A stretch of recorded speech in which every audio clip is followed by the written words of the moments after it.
Dan sebenarnya Amerika yang dia punya dolar yang dikatakan oleh banyak orang itu sebagai mata uang terkuat, hard currency, itu sendiri sebenarnya lebih percaya kepada emas. Ya, dalam catatan Gitu. saya ini justru Amerika itu termasuk negara penyimpan cadangan emas terbesar di dunia. 8.133 ton. Nah, Ya. kan ini aneh kan? Ya, terbesar di dunia Ya, itu. terbesar di dunia. Kalau di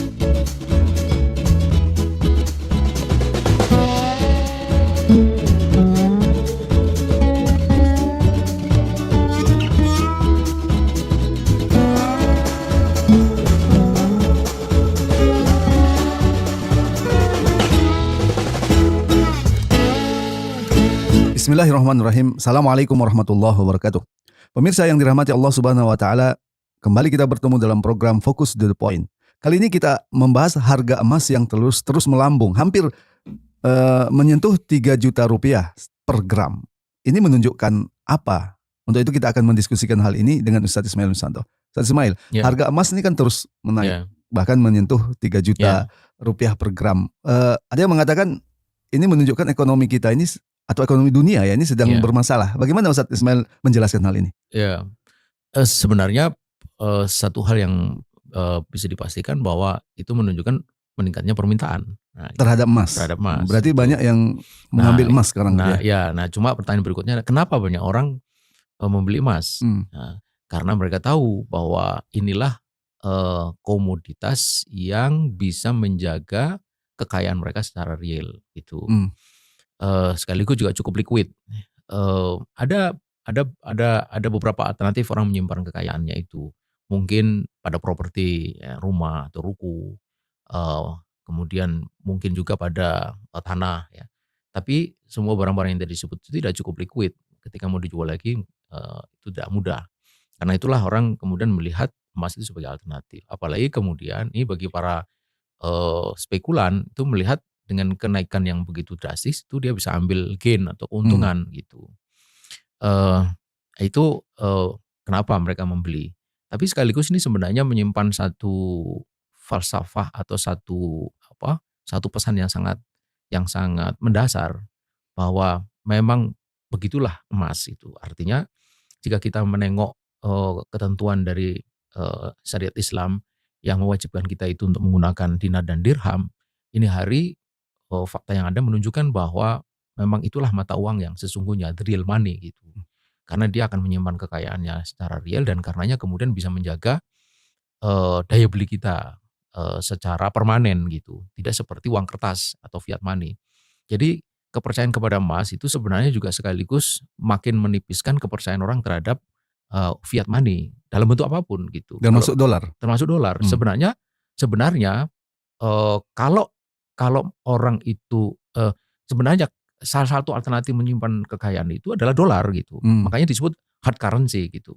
Tapi sebenarnya yang sekarang orang jadi tahu bahwa yang betul-betul hard itu, mata uang yang keras itu adalah ya the real money, emas itu gitu. Ya kenapa emas itu disebut the real money atau dia membuat lebih stabil gitu? Ya, karena dia sebagai barang, dia itu berharga bukan oleh faktor lain, bukan oleh sesuatu yang di luar dirinya, tapi dia berharga karena dirinya.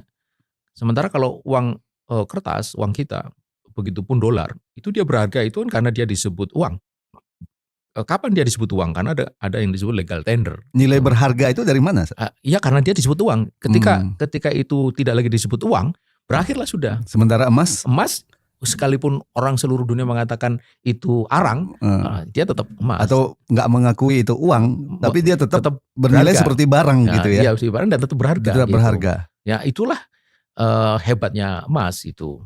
Dan sebenarnya Amerika yang dia punya dolar yang dikatakan oleh banyak orang itu sebagai mata uang terkuat, hard currency, itu sendiri sebenarnya lebih percaya kepada emas. Ya, dalam catatan saya ini justru Amerika itu termasuk negara penyimpan cadangan emas terbesar di dunia. 8.133 ton. Nah, kan ini aneh kan? Ya, terbesar di dunia. Ya, terbesar di dunia. Kalau dia itu percaya bahwa dolar paling kuat, kenapa dia nyimpan emas paling banyak? Itu kan sebenarnya tahu bahwa dolar itu sekarang menjadi mata uang paling kuat karena dia punya kekuatan militer, kekuatan politik. Karena itu dia bisa jaga itu kekuatan mata uangnya. Tapi kekuatan politik, kekuatan militer itu kan tidak selama-lamanya gitu. Suatu hari bisa aja dia runtuh. Ketika dia runtuh akan runtuh pula kekuatan mata uangnya itu gitu. Ketika runtuh mata keuangannya, berakhirlah kekuasaan atau kekuatan ekonominya gitu. Tapi Karena pertanyaannya gini Ustaz Ismail. Eh, Kalaulah khilafah tegak, itu kan mata uangnya dinar dirham ya, yang berbasiskan emas dan perak. Sementara yang memiliki cadangan emas terbesar justru Amerika. Apakah ini maksudnya kan Amerika tetap unggul dari segi cadangan emas kalau begitu? Itu tak terhindarkan. Tetapi kan kita tahu bahwa sebenarnya kalau dunia Islam bersatu, cadangan emas di dunia Islam itu cukup banyak gitu. Dan mereka tahu justru kenapa Amerika itu dulu mendukung Indonesia untuk mengambil Irian, karena dia tahu di Irian itu ada sumber mineral emas yang sangat besar gitu. Dan mereka tak hendak itu melepaskan. Itu baru dari satu pulau. Bayang nggak kalau kemudian pulau-pulau yang lain atau tempat lain juga didapatkan emas itu. Ya, itu terkait dengan cadangan yang mungkin bisa dikejar lah cadangan itu oleh dunia Islam gitu. Berikutnya dalam proses tukar menukar atau perdagangan internasional lah, di mana letak keadilan ketika mata uang itu berbasiskan pada emas? Yang pertama adalah bahwa daya beli, ini soal daya beli itu terjaga gitu. Karena ketika harga barang-barang naik, harga emas ikut naik gitu. Sementara dengan uang kertas kita, ketika harga barang-barang naik, itu yang disebut dengan inflasi, kemampuan beli uang kita itu terus menurun gitu. Itulah ketidakadilan yang sangat mencolok gitu. Yang membuat akhirnya kita itu terus mengalami proses pemiskinannya. Akhirnya kemudian betul-betul bisa menjadi miskin. Gitu. Karenanya lah maka ini persoalan tidak pernah berhenti, tuntutan naik gaji gitu. Kenapa? Karena dia selalu kurang gitu. Kenapa selalu kurang? Karena harga barang-barang naik, ada inflasi gitu. Masih bagus kalau diberi kenaikan gaji, kenaikan upah. Tapi kalau tidak bagaimana gitu.